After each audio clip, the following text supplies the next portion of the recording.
Welcome to episode 7 of our series. Today we are looking at parametric drawing and how they can help us to set the relationship between objects. Sometimes we need to constrain certain objects to certain points, or their orientation should always be maintained throughout the drawing. That is where constraints or the parametric constraints come in. The constraints are put under two main categories. We have the geometric constraints and the dimensional constraints. So the geometric constraints control the shape and position of the objects. Then the dimensional constraint controls the distances, angles, and then the sizes of the objects.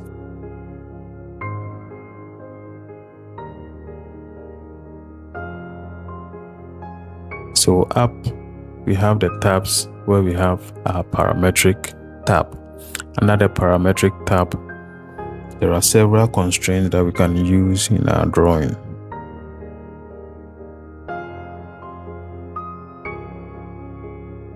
So let's start with the first one, which is the coincident constraint. It forces 2 points or 2 objects to occupy the exact same location, such that when you select any 2 points, they will meet up at one location. So I can use the coincident constraint to constrain the ends of those 2 lines to always be together.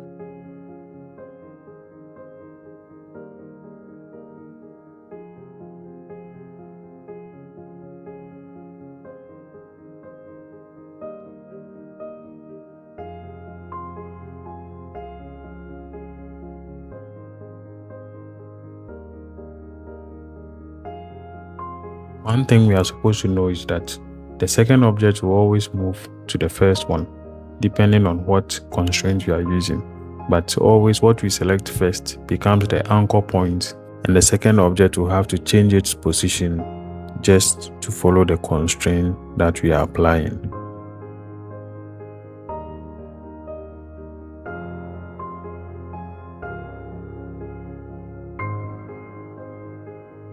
Then let's look at the second one, which is the parallel constraint. It forces 2 or more lines to always stay at the same exact angle. Or we can say that it forces 2 lines to be parallel.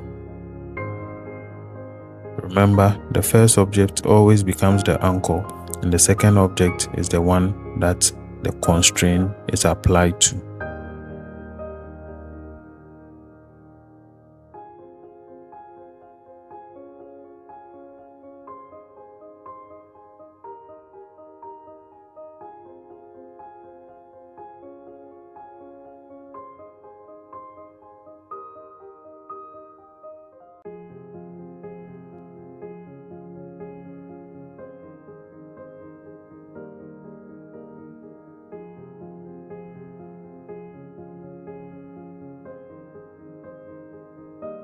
Then we can look at the tangent constraint, which just forces a line to be tangent to a circle.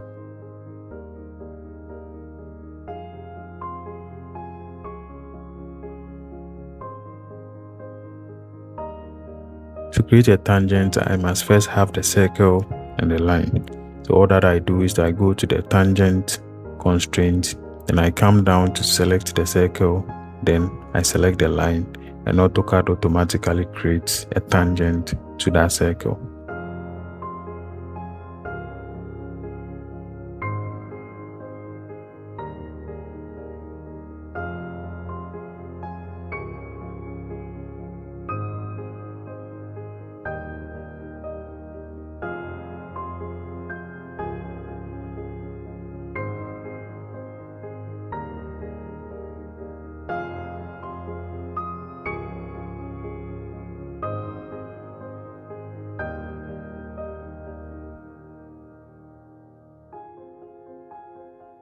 Then we have the collinear constraint, which forces 2 or more lines to be on the exact same infinite line, which means that 2 or more lines will look as if they are all part of the same line.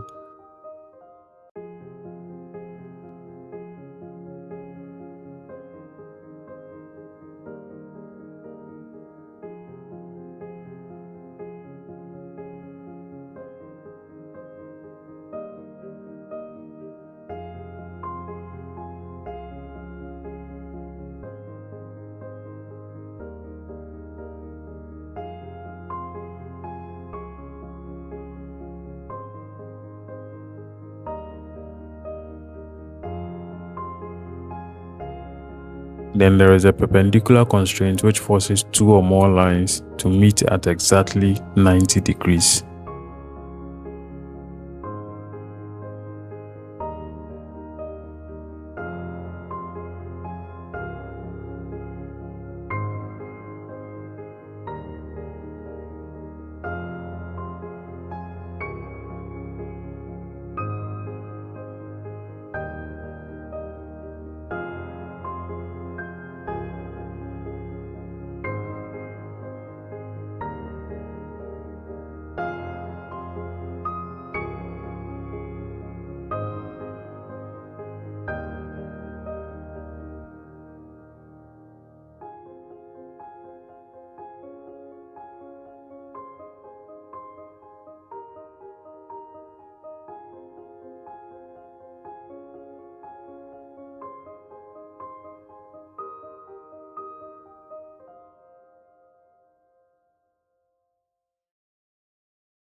Then we can have the concentric constraint, which forces two or more circles to have the same center point.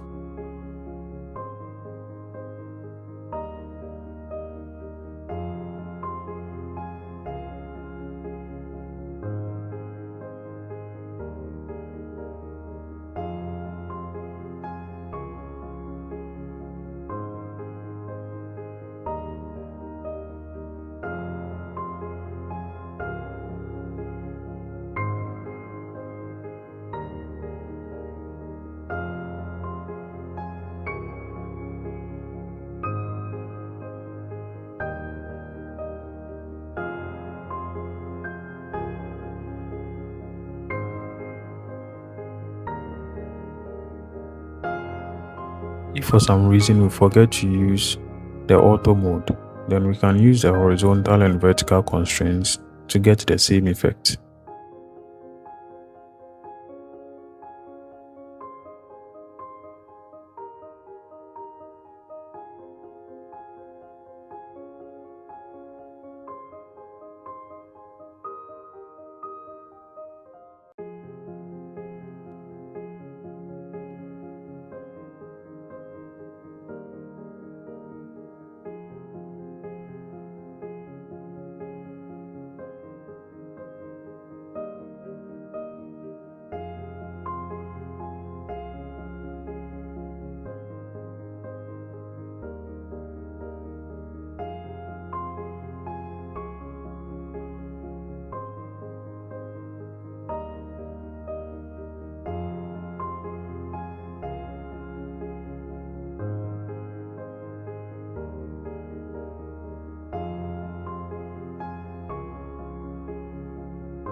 The symmetric constraint helps us to get two objects at the same distance from a reference object.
Then we have the equal constraint, which just forces two objects to be the same size. So if we have one line and another line that we want to be the same length, then we just use the constraint to select the first line and then they select the second line. Remember that the second line will always assume the position of the first line.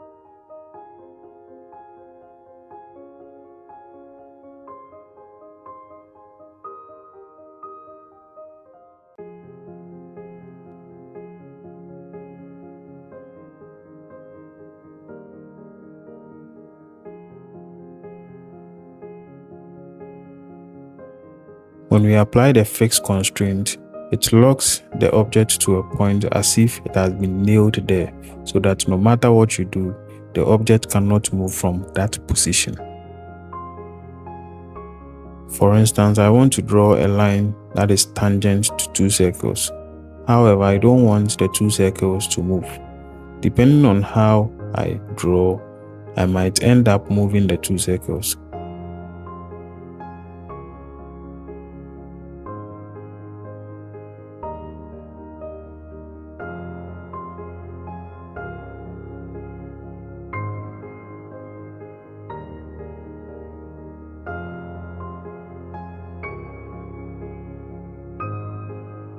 As you can see, just using the tangent tool will create the tangent alright, but it will end up moving one circle towards the other.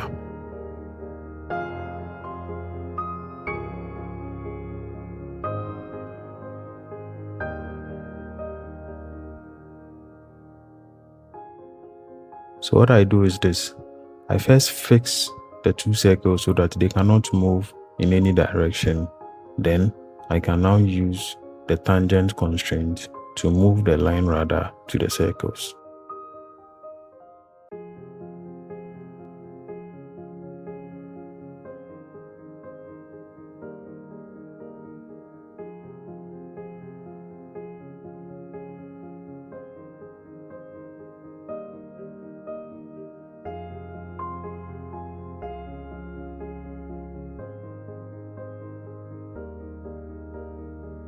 Then let's look at the dimensional constraint.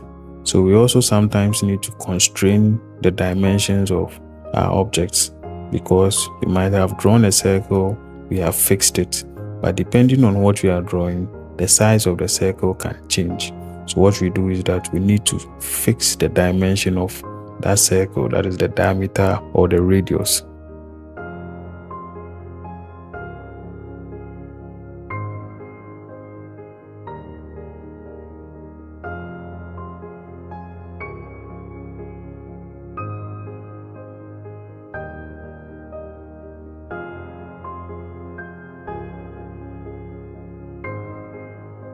So let's use an example. I have two lines that I have made parallel. So that is the first constraint. But although they are parallel, there is no restriction as to whether the lines can move up or down. The only restriction here is that they are parallel.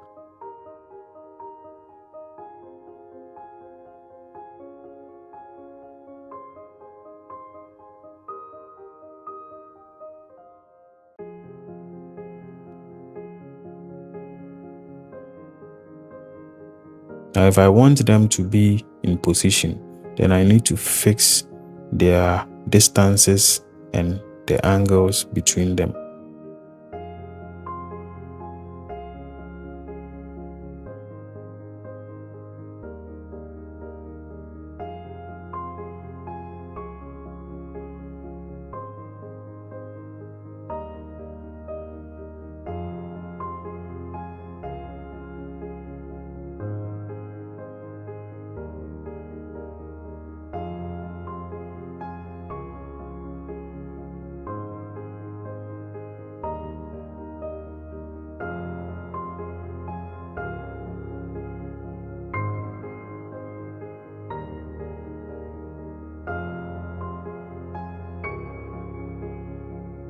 Once I fix the distance between them and then fix the distance between their centers, it becomes very difficult for them to move. If I move one, the other will follow.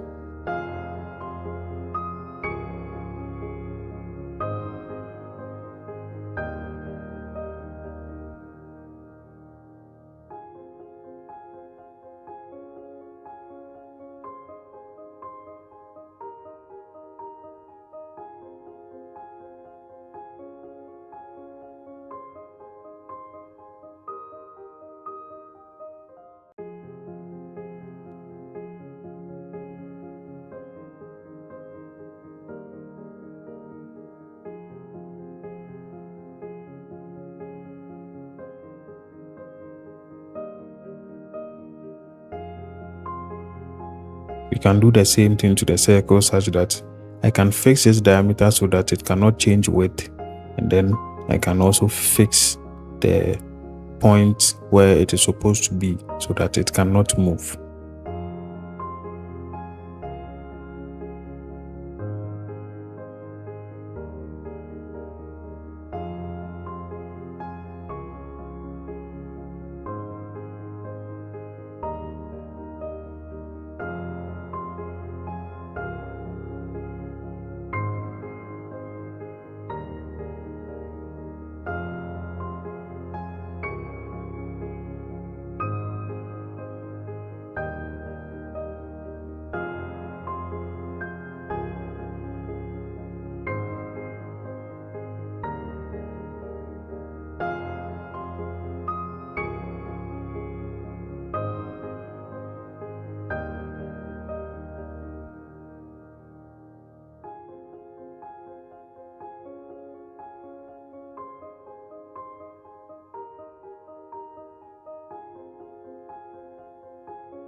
If at any point we have or might have over constrained our drawing, we can always select some of the constraints and then delete them.